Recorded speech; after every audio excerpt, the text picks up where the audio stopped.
कंवर चीमा जी अफगानी नागरिक हैं, राजधानी दिल्ली में है मुस्कान। वो कह रही हैं अफगानिस्तान की मौजूदा जो स्थिति बनी हुई है उसके लिए सीधे तौर पर पाकिस्तान जिम्मेदार है और ये 24 घंटे भी बहुत अहम होने वाले हैं, खासतौर से मुस्कान जैसे नागरिकों के लिए जो भी अफगानिस्तान में हो और जो तुरंत अपने मुल्क को छोड़ देना चाहते हैं। सीधे पाकिस्तान जिम्मेदार है इस हालात के लिए। कंवर चीमा, मैं बस अपनी बहन मुस्कान को यह बताना चाहता हूं कि इनके लाखों अफगान बहन भाई पाकिस्तान में मौजूद हैं जो कि पनाह लेके बैठे हैं, क्योंकि इनकी जो फौज है और इनकी जो हुकूमत है वो इनको छोड़ के चली गई है।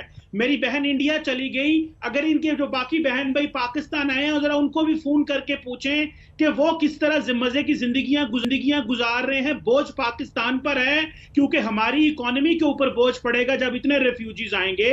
पिछले 40 साल से लाखों अफगान बहन भाइयों को पनाह दी, लेकिन मेरी बहन इंडिया जाकर अगर पाकिस्तान को गालियां देगी, पाकिस्तान को इल्जाम ठहराएगी तो इसकी मर्जी है, ये जो मर्जी कहे, कोई बात नहीं। हमारे मजहब में हम अपनी बेटियों बहनों की इज्जत करते हैं, लेकिन अपने जिस मुल्क का आप पे एहसान हो उस पे इल्जाम नहीं लगाते।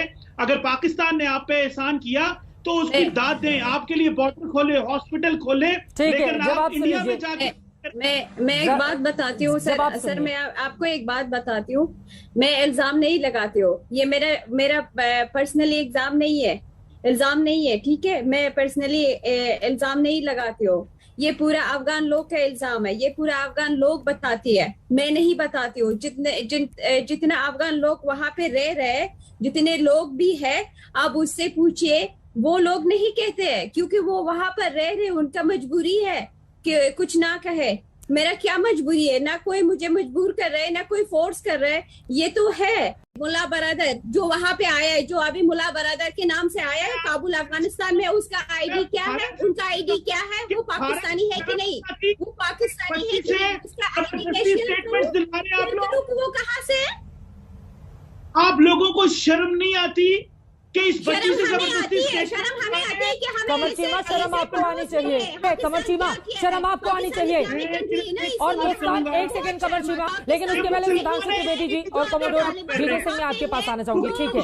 सुधांशु जी सीधे आपका रुख करते हुए, क्योंकि 24 घंटे के बाद वहां से अमेरिकी सेना की जो डेडलाइन थी वो खत्म हो जाएगी, भले ही उसके बाद भी कुछ लोगों को निकालने का काम वहां पर जारी रहे, लेकिन ये 24 घंटे हिंदुस्तान के लिहाज से भी काफी ज्यादा अहम है।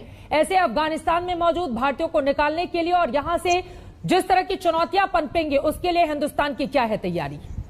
सुधांशु।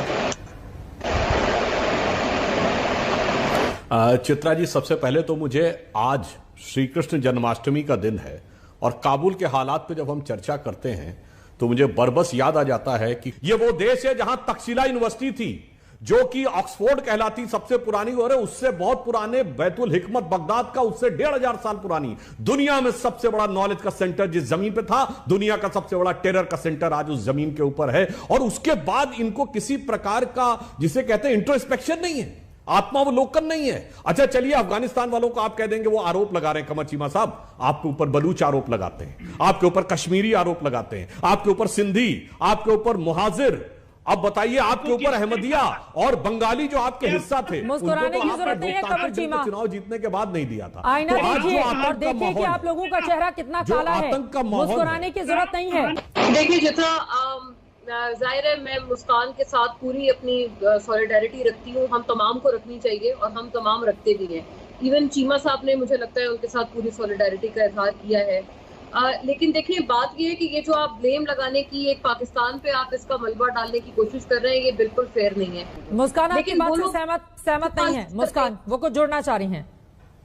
नहीं, मैं एक बात बताना चाहती हूँ। जो इन्होंने बोल रहे अपने देश से तरफदारी कर रहे, जो आपका देश का साइड ले रहे, तो ठीक है, उनका देश है, लेकिन ये मैं इल्जाम भी नहीं लगा रही हूँ, कोई हमें फोर्स भी नहीं कर रहे। दुनिया को पता है वो कहाँ से ट्रेन होते हैं, कहाँ से आते हैं तालिबान, और कहाँ पे कौन से कंट्री उनको सपोर्ट किया है, ठीक है कि ये मैं बताती हूँ। लेकिन ये मैं आप सोचिए कि मैं पूरे अफगान लोग की तरफ से बताती हूँ, पूरे अफगानिस्तान के लोगों की तरफ से अपनी आवाज बुलंद कर रही हैं और इस बात को समझना चाहिए। मोना देखे तो आप जरा अपने यहाँ पर निकल कर कभी मुसलमानों से, दलित से पूछे, उनको कभी मिली है हकीकी आजादी? कश्मीर से पूछे, उनको मिली है हकीकी आजादी?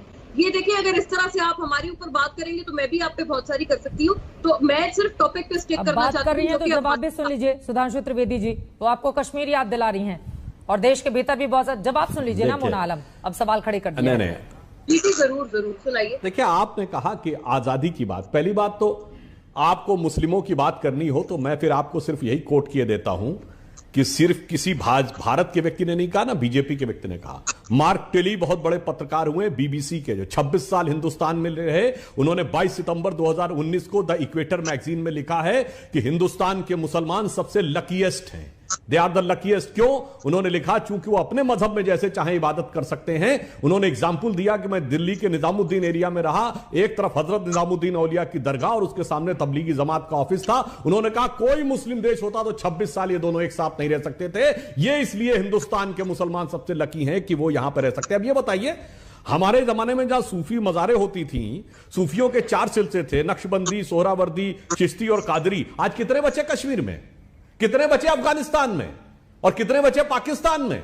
बताइए।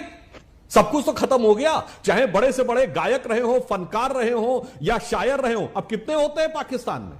यहां तक कि अगर बॉलीवुड के भी एक्टर होते हैं तो हमारे यहां के हैं जिनके दीवाने आपके यहां से लेके और मिडिल ईस्ट तक लोग हैं, चाहे सलमान खान हो, आमिर खान हो, शाहरुख खान हो या दिलीप कुमार हो। आपके यहां कौन पैदा हुआ भाई? जब एक बार आप अगर इस तरह की टेररिज्म की चीजों पे आ जाते हैं ना, तो सब कुछ खत्म हो जाता है। जबकि हकीकत में आपका ब्लड तो वही है जो हम लोगों का था, बाई रेस तो वही है, फिर भी एक तरफ बर्बादी का मंजर और एक तरफ खुशहाली का मंजर। आपके यहां ओसामा बिन लादेन पकड़ा जाता है, जो दुनिया का सबसे बड़ी टेररिस्ट ऑर्गेनाइजेशन अलकायदा का चीफ है, और दुनिया की सबसे बड़ी सॉफ्टवेयर की कंपनी माइक्रोसॉफ्ट का चीफ सत्य नडेला हमारे यहां से आता है, गूगल का चीफ हमारे यहां से आता है सुंदर पिचाई, और बड़ी बड़ी कंपनियों को उस पर, पेप्सी की सीईओ इंदिरा नूई हमारे यहां से आती है। आप क्या लश्कर तैयबा, जैशे मोहम्मद और इसके चीफ आते हैं? सोचिए, ये बात करने की बात नहीं है। आप समझदार हैं, कम से कम कमर चीमा जी आप लोग सोचना चाहिए आपने अपनी आवाम को किस हालात में पहुंचाया। और ये सिर्फ मैं नहीं कह रहा हूं, कमर चीमा जी आपको भी और मोनाना आलम आपको भी। और मुझे उम्मीद है कि इसमें जो सच्चाई आपको कड़वी दिखाई दे रही होगी, अब जब ब्रेक के बाद मैं वापस आऊंगी, कम से कम सच का साथ देते हुए आप लोग नजर